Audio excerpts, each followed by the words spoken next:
এই দেখুন আজকে আমি পাবদা সর্ষের রেসিপি করব। এবার এই পাবদাগুলো আমি ভালো করে ধুয়ে নিয়েছি। এবারে আমি এক এক করে মশলাগুলো মাখাবো। নুন আর হলুদ। আমি মাছগুলো ভালো করে মাখিয়ে নেব।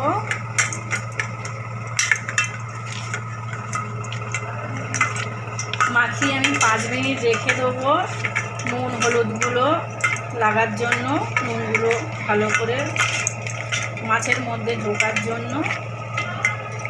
দেখুন আমি মাখিয়ে 5 মিনিট রেখে দেবো।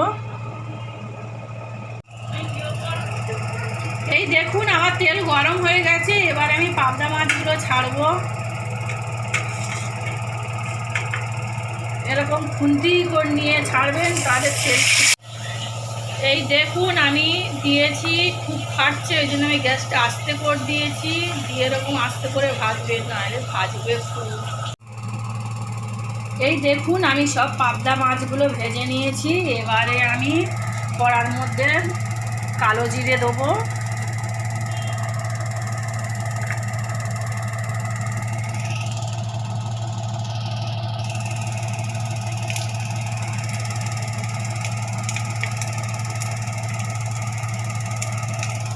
এই আমি সর্ষে শিলে বেটে নিয়েছি, আপনারা মিক্সিতে করে নেবেন।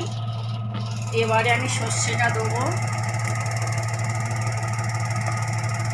গ্যাসটা আস্তে করে দেবো। দিয়ে আমি সর্ষেটা দেবো। সর্ষেটা বেশি কষাবেন না, কষালে তিতো হয়ে যাবে। আমি 2-1 বার নেড়ে জল ঢেলে দেবো। এবারে আমি নুন দেবো, নুন হলুদ আর একটু জল দেবো। দিয়ে আমি নাড়বো।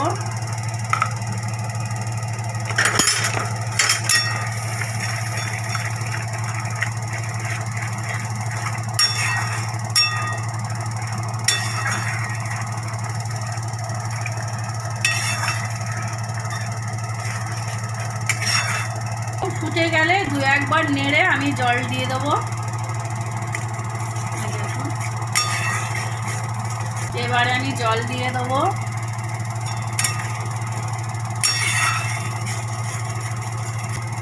এই আমি জল দিয়ে দিলাম। এবারে ফুটে গেলে আমি মাছগুলো দিয়ে দেবো। এই দেখুন আমার ফুটে গেছে। আমি 2টো কাঁচা লঙ্কা দেবো আর মাছগুলো এবার ছেড়ে দেবো।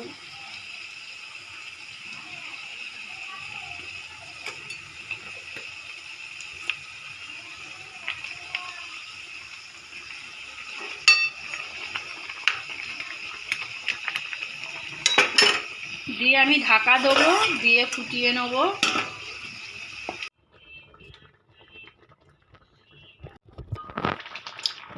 এই দেখুন আমার পাবদা সর্ষে হয়ে গেছে। রেসিপিটা ভালো লাগলে একটু লাইক কমেন্ট আর নিচে বেল আইকনটা একটু ক্লিক করে দেবেন প্লিজ।